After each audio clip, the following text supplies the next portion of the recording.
Like what you hear so far? Make sure you never miss a show by clicking the subscribe button now. This podcast is made possible by listeners like you. Thank you for your support. Now back to the show. So I know y'all probably thinking by now, oh, she thinks she know it all. She thinks she got it all. Baby, I promise you I don't. Okay? I promise you I don't. I have no problem with asking others for advice. I have no problem with seeking God. I have no problem with seeking a therapist if need be. Okay? But what I have learned in my own time of seeing someone and dealing with relationship counselors or, premarital counseling and all those things, I do understand that no relationship is perfect. But for the most part, a good relationship should make you feel secure, happy, cared for, respected, and free to be yourself. For sure.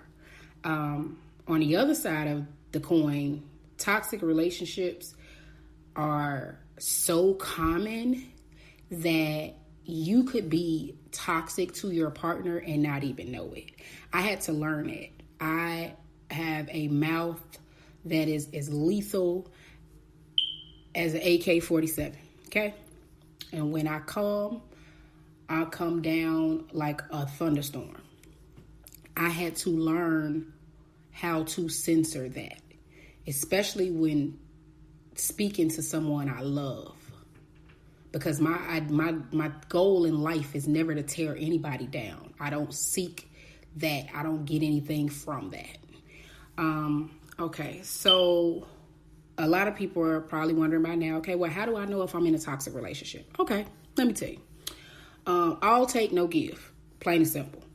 Any relationship that you are experiencing withdrawals of energy, being taken and sucked out of you, it sucks the life out of you. Your friends always telling you look tired, or girl, you just look rough, or boy, what's wrong with you? When people start asking you that, it's in your face, okay?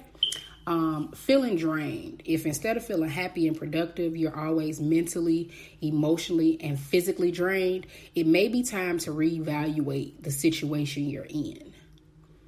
Lack of trust. Any relationship without trust is like a car with no gas. Flat out. You can stay in it all you want to, but it's not going anywhere. Okay? Now, you can keep jumping out at the BP and putting 10 on pump 2, but you gonna need something else. And the relationship and the love that you have, the commitment and the support that you're getting from that person should be your gas. They're supposed to gaslight you at all times. A hostile atmosphere. Constant anger is a sure sign of an unhealthy relationship. You should never be around hostility because it makes you feel unsafe. You should be safe and feel safe next to the person that you lay next to every single day. You should feel safe. Another one is occupied with imbalance. A one-sided relationship can never run smoothly. If you feel that you're doing every single thing, man or woman, in a relationship, and this person is not pulling their weight, it is a imbalance. And we'll get into that later because, baby, I got a whole topic about when the yoke ain't equal, okay? We're going to talk about that at another time, though. Constant judgment. Nobody wants to be in a judgmental relationship. Nobody wants to feel criticized all the time. And if you are going to criticize, it has to be constructive criticism where it is intended to be helpful and not belittling. Who walks around and wants to be belittled by a person they think the highest of? That's just a waste. And you don't get these years back. So you have to make choices. It's okay that you made a mistake and that it didn't work. And don't be afraid to start again. Take some time and really evaluate the situation you're in. Persistent unreliability. Mutual reliability is important to build trust and is at the core of any relationship.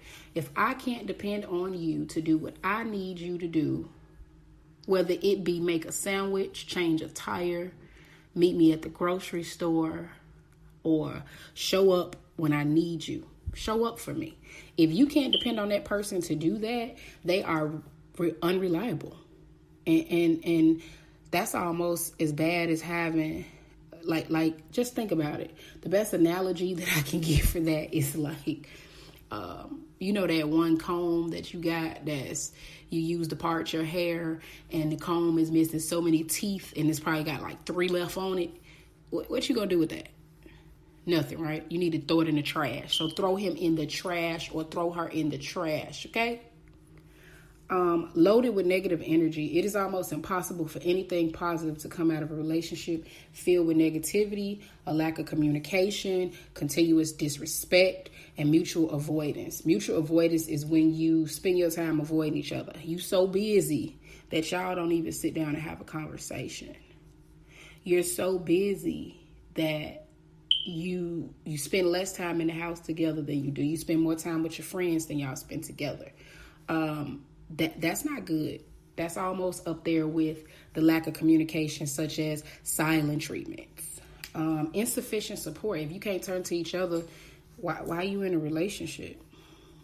Control issues. If one person is in control or it's a constant tug of war, you're spending too much energy navigating a relationship. As an adult, everybody is grown. Nobody wants to spend time telling another grown person what to do. And if you are spending time doing that, you're in the wrong relationship.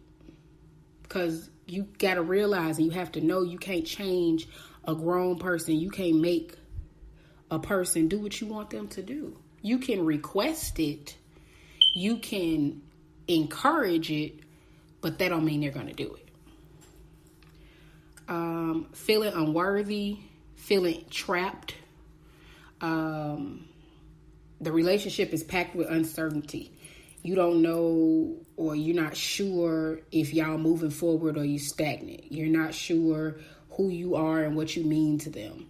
You're not sure about their intentions with you. Are they using you, or are they really trying to build a foundation with you? Anything that diminishes your self-worth makes you unhappy. The relationship is just laced with dishonesty. Every lie between partners undercuts a little bit of the relationship, because you got to tell one lie to cover up this lie and another lie to tell this one. And some of y'all ain't good liars, and it's bad.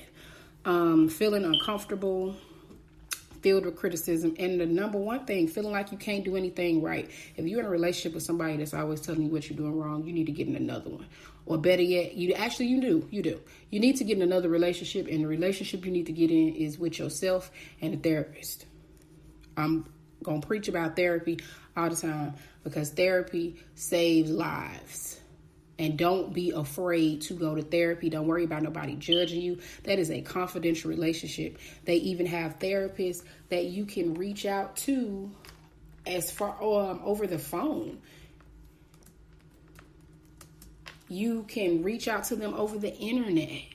It's a lot of resources.